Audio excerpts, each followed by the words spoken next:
Hello viewers, 4DIYers here with another tutorial video for everyone. In this particular video here, I'll be doing a demonstration on how to replace the lower ball joints on a two-wheel drive Ford Ranger equipped with front coil spring suspension. This model I'm working with here today is a 1998. This video is sponsored by Auto Parts Way. They have supplied me with the ball joints, and a link to this product will be included in the description below. Typically, a ball joint can somewhat fail in two ways. One is having the rubber boot crack or break, which will allow the grease to escape and foreign contaminants to enter, resulting in excessive wear.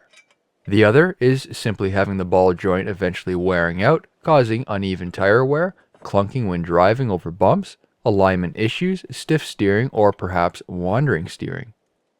Safely elevate the front of the truck, use a jack stand as a safety measure, and now remove the wheel. For this truck, I will be replacing the upper control arms and outer tie rod ends, so be sure to keep an eye out for those videos as well.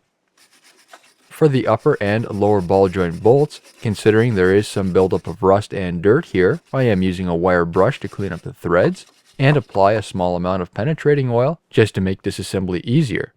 They'll be able to soak for a little bit while we pull apart the other components.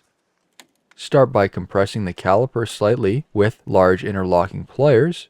When doing this, also crack the master cylinder reservoir cap to relieve any pressure in the system. Now remove the two 13mm bolts on the back side. Excuse the surface rust on the rotor. This truck has actually been sitting for a good portion of the winter. Remove the caliper and then use a strap to tie it off, not putting excessive strain on the brake line. Unfortunately, the upper ball joint does need to be disconnected to swing the steering knuckle out of the way. It uses a 15mm bolt. The bolt does have a tapered tip, so you can hit it with a hammer without damaging the starter threads of the bolt. Sometimes you can spin the bolt out using the ratchet if it's stuck in place. Other times you may need the assistance of a punch. Disconnect the upper ball joint. Use a pry bar to pull upward on the upper control arm, and using a hammer, knock the steering knuckle down. You may need the assistance of a chisel to help flex open the crimp connection if it's filled with any rust or debris. Remove the old cotter pin using pliers, straighten out the one end, and pull the opposite end through the other side. These two can seize in the hole. You can break off the access pin and then shear the rest of it off when removing the castle nut on the ball joint. I have found what is currently on the truck and the new replacement ball joints do have a different size castle nut, so this will vary between what type of tools you may need. The truck currently has 24mm nuts and the new replacements are 27mm. I tied up the steering knuckle using a strap so it doesn't fall down too far. It's not necessary, but it does make it a little easier. Next, using the tuning fork, this will help separate the ball joint from the steering knuckle. Sometimes you can hit the side of the casting of the steering knuckle where the ball joint is fastened to. Unfortunately, with this truck, it's quite stuck, so a tuning fork is a better option. I have tied off the steering knuckle so it keeps out of the way when working with the ball joint. Using a wire brush, I cleaned up any loose debris so I can see the snap ring better, and it makes for easier removal. While you're looking at the ball joint, it's important to inspect the bushings of the control arm as well. Look for any damage such as cracking, pieces missing, or deterioration, and replace as needed. Using a chisel and a hammer, break the old snap ring free, then use a standard screwdriver to pop it off. Here is the old snap ring. Using a wire brush again, clean up the seam around the ball joint and control arm. To remove the old ball joint, a ball joint press is needed. If you are deciding to purchase one, you should invest in a better quality tool so it's durable, the frame doesn't flex under tension, and will last a long time. I'll show you the different dies in a moment once the ball joint has been removed. You may also have the option of a loan a tool program from a local auto parts store. When using a ball joint press, ensure the threads are well lubricated, either using grease or heavy weight oil. For mine, I am using a heavier weight synthetic gear oil. Also lubricate the rotating tip too. This will prevent it from binding and causing damage to the press. Install it on the control arm with the required adapters and then push out the old ball joint. Simply tighten the press. It may be hard to start, but once it starts to slide out, it'll move out much easier. Once removed, I usually like to clean the threads of the ball joint press before retracting so no debris gets embedded in the threads. Now for the different adapters, you'll need a couple different sizes. One is to install the ball joint and the other is to remove the ball joint.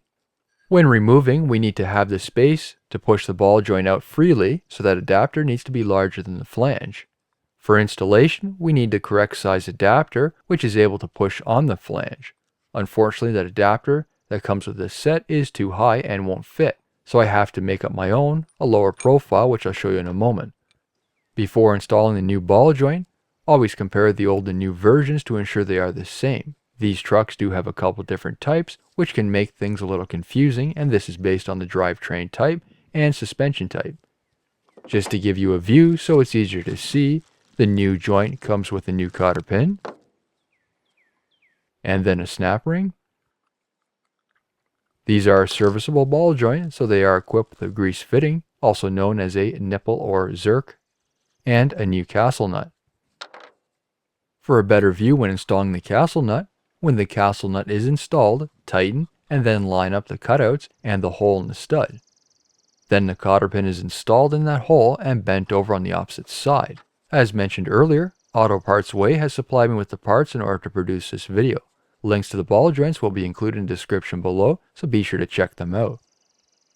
Ensure that hole in the control arm is clean, use a wire brush if needed, and then install. Using the correct adapters, the new joint needs to be pressed in. As mentioned earlier, one adapter needs to push on the flange, while the other one above the control arm needs to clear the hole and allow for that free movement so the ball joint pushes in its location. I needed to alternate between a couple different adapters, one to help push the ball joint into place and then to push it fully through. The ball joint must be pushed through fully so the flange on the bottom is pressed against the control arm, and so there is enough room to install that snap ring. Using snap ring pliers, install the snap ring. I usually like to follow up with a standard screwdriver to rotate that snap ring so it's properly seated.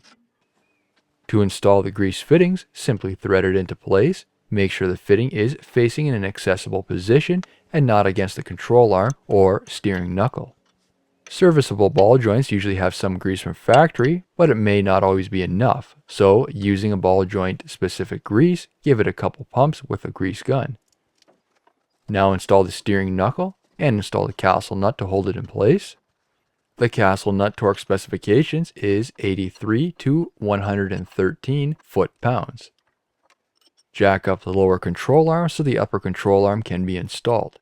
As mentioned earlier, I will also be replacing the upper control arms and tie rod ends, so be sure to keep an eye out for those videos in the upcoming weeks. I used the assistance of a couple straps to pull it into place. You may need to clean up the connection with the wire brush if it's causing any problems to slide it into place. Reinstall the pinch bolt and then install the nut. Torque specifications for the pinch bolt is 35 to 46 foot-pounds.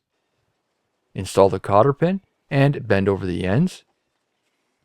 Reinstall the caliper. The torque specification for these bolts are 22 to 29 foot-pounds.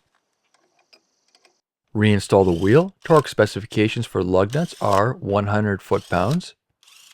Now moving on to the driver's side for additional viewing angles, safely elevate the vehicle and use a jack stand as a safety precaution.